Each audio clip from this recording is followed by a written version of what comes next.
Hello guys, and welcome back to my channel, Writing Practices. In today's video, we're going to walk through how to write an E-2 visa invitation letter, a formal document often required by consulates when a US-based company invites a foreign national to enter the United States as an investor or key employee under the E-2 treaty investor visa category. Whether you're an employer trying to sponsor someone from a treaty country or a business owner preparing your visa packet, this tutorial will help you create a professional and well-structured invitation letter. We'll follow the exact structure of a standard letter format, explain each section in order, and use real examples taken straight from the template. So grab a notebook or open up a blank doc. Let's get started. Company letterhead. Identifying the sender. We begin at the top with the company letterhead.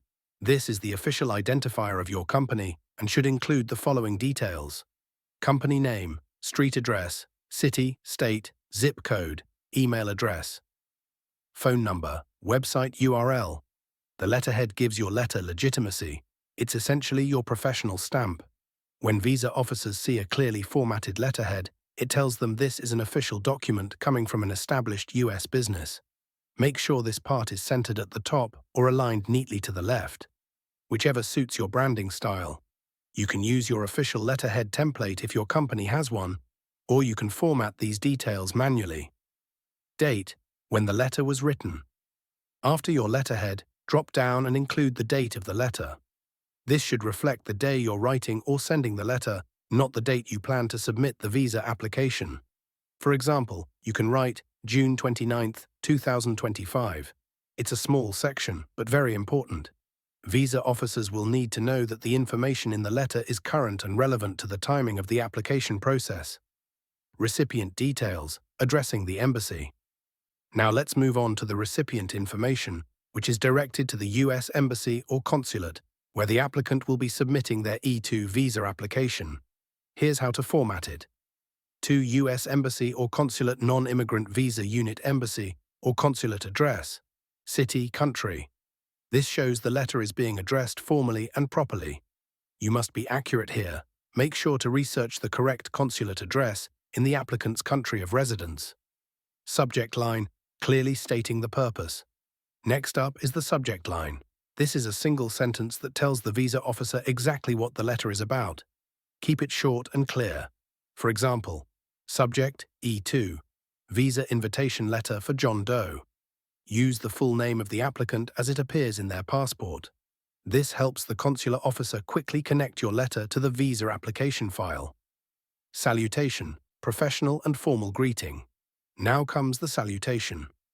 Since this is a formal letter to a government office, the best option is, Dear Consular Officer.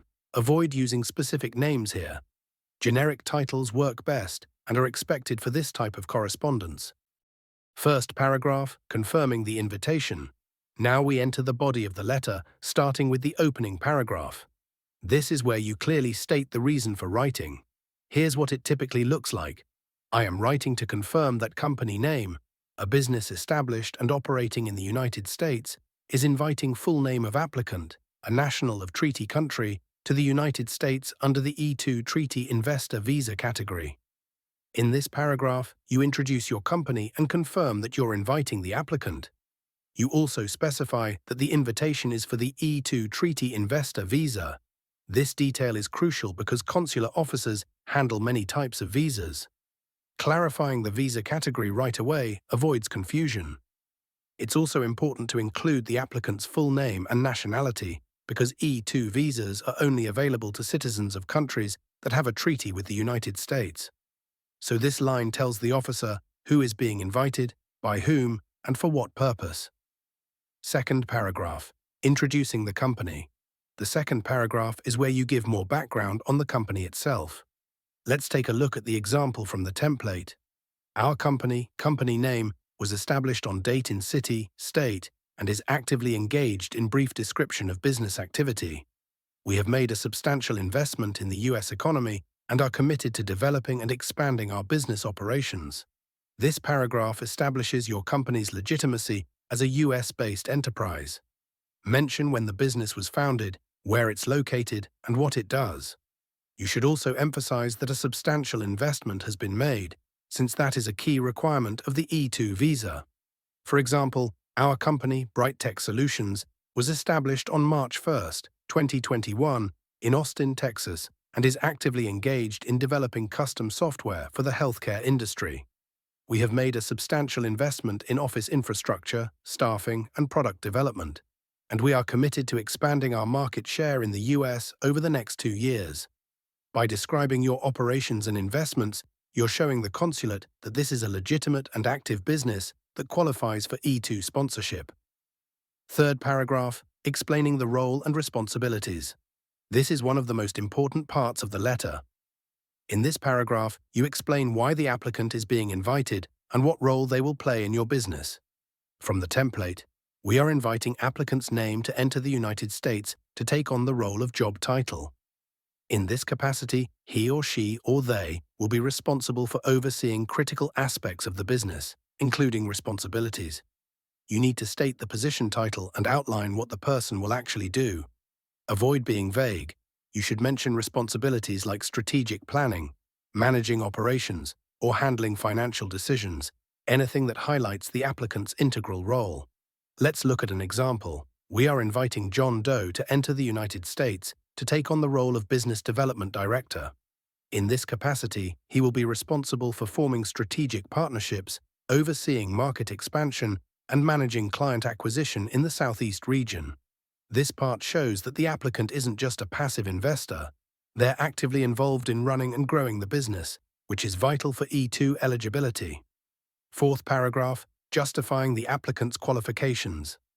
Now it's time to justify why this applicant is qualified for the role and essential to your company. Here's how it goes in the template. Applicant's name brings considerable experience in mention relevant industry or professional background, which will significantly contribute to the success of our enterprise. He or she or they has also been directly involved in the investment process and is integral to the management and direction of the business. You should describe the applicant's background, industry experience, and connection to your company's investment. The idea is to show that their presence in the US is not only justified but crucial. Here's an extended version. John Doe brings over 12 years of experience in international marketing and business development within the technology sector. He has successfully led expansion efforts in Europe and Asia and has been instrumental in shaping Bright Tech's US market strategy. John has also contributed significant capital to the company and has been directly involved in our investment planning, hiring decisions, and growth forecasting. His leadership is essential to executing our business goals. This paragraph tells the visa officer this person is experienced, invested, and necessary. Fifth paragraph, request for visa approval. Next, you respectfully request that the embassy review and approve the visa application. Here's how the template phrases it. We respectfully request that the US Embassy or Consulate review and approve applicant's name's application for an E2 treaty investor visa. All supporting documentation, including proof of investment, business registration, financial records, and the applicant's qualifications, will be submitted with the visa application. This paragraph is straightforward but important. You're confirming that all the evidence needed for the visa officer to make a decision is being provided. You're also reinforcing your request with respectful and professional language. Closing paragraph, offering to provide more information. Then we move into the final body paragraph, where you offer to help if more information is needed. For example, thank you for your time and consideration. Should you need further information, please feel free to contact me at phone number or email address. This shows you're open to communication and helps build credibility by offering direct contact details. Complimentary close, signing off professionally. Now we're ready to wrap up the letter. Use a professional closing phrase such as, sincerely, after that include full name of signatory, job title, company name, signature if printed. For instance, sincerely, Jane Smith, Chief Executive Officer, Bright Tech Solutions. Signature if printed. Make sure the signatory is someone with the authority to represent the company, such as a CEO, director, or senior manager. And there you have it, your complete breakdown of the E2 visa invitation letter. By following this structure and including all the right details, you'll be able to draft a strong professional letter that supports a visa application effectively. If you found this video helpful, don't forget to like, subscribe, and share it with someone who might need it. Drop any questions in the comments and let me know what kind of writing tutorials you want to see next. Thanks for watching, and I'll see you in the next video on writing practices.